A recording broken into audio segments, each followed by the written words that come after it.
I'm Paulie Amori, and I'm running for mayor of Los Angeles in the election being held on March 7th. Today is part of my ongoing series on what I love about the other mayoral candidates called Getting Candid with the Candidates over Coffee. I'll be talking with Mr. David Hernandez. David is a tireless civil servant who has been helping the people of North Hollywood for many, many years. I gotta tell you, he may just be my new hero. Welcome to North Hollywood. This is the first shopping center of its kind west of the Mississippi. So I'm seeing a lot of empty shops.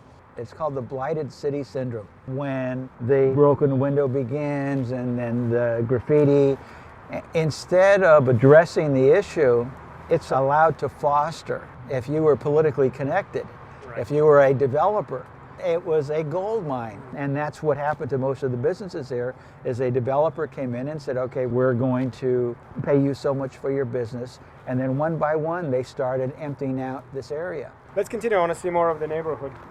Your platform is divided into 4 key components. Correct. And the first one is personal safety and public safety. Well, I think circumstances really set where your priority should be. When we look at the increase in especially violent crime since 2014, the arrest rate is down 9%. So while violent crime is up 40, the arrest rate is down now, and so now you've got so many repeat offenders who are not getting caught. If arrests are down 9%, people aren't safe. The second issue that I think you're very passionate about is services and our city infrastructure. Right. Well, you drive down any street, the potholes, they're everywhere, and it doesn't matter the community. The city has taken a position that, you know what, the street has failed, we're not going to fix it. But I can't afford to keep replacing parts on my car, you know, especially when you have, you know, the working poor or the middle class that's trying to pay the bills or keep food on the table. Number 3 for you. It's an issue that's important to you. I mean, and it's the homelessness list in Los Angeles. And, you know, whether we're here in North Hollywood or Sylmar or Mission Hills, you are putting people's lives in danger by not addressing it. There are organizations in the city of Los Angeles that have a very successful track record in addressing the homeless problem, not just with shelter, but also wraparound services. We have to have the wraparound services. We have to make sure that we find people homeless, but then once they're in homes, that we can help triage all the issues they're facing. And I believe that's actually not only a loving way, but it saves the city money, right? Where police are out there essentially being the stewards of where they spend their nights. And that quality of life, whether, you know, because what I tell people, it's not illegal to be homeless. It's not illegal to be mentally ill. Yeah.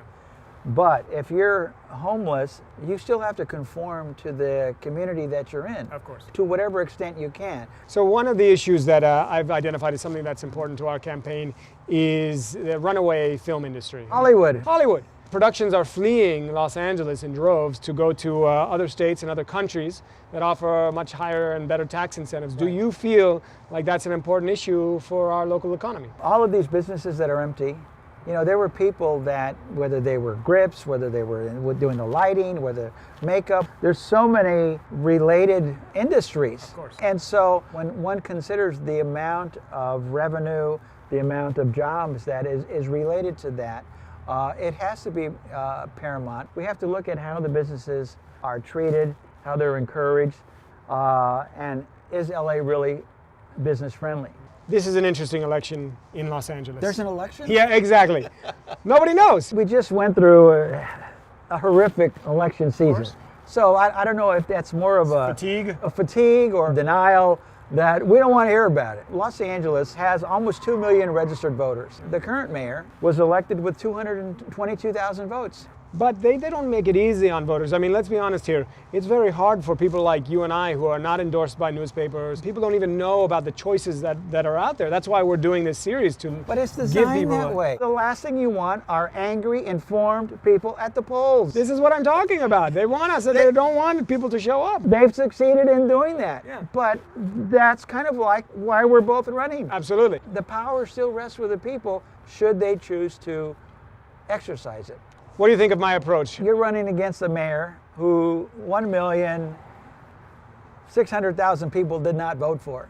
Maybe they'll vote for love. Mm-hmm. There's obviously not enough of it to go around. Amen to that. And what each candidate brings is a life experience, is the ability to convey that experience, to say, okay, you know what? Paul is coming from here, but you know what? I feel that. how can you not make a difference if you're expressing a position that's coming from caring, of compassion, concern, in addressing whether it's the homeless issue, whether it's a housing issue or traffic or transportation. Even if you and I are not successful, that if there's someone else that is, then all of a sudden, you know what? It's in the conversation. It's in the conversation, and let's bring it into the solution. Of course. David, this has been fantastic, super educational, and I really appreciate you taking the time to come and talk with me. Well, thank you for coming to my community, our community. Pleasure. How can people find out more about your campaign? Website, David for Mayor 2017. Facebook, David for Mayor 2017, or just David Hernandez. Twitter. Well, I look forward to seeing more of you out there.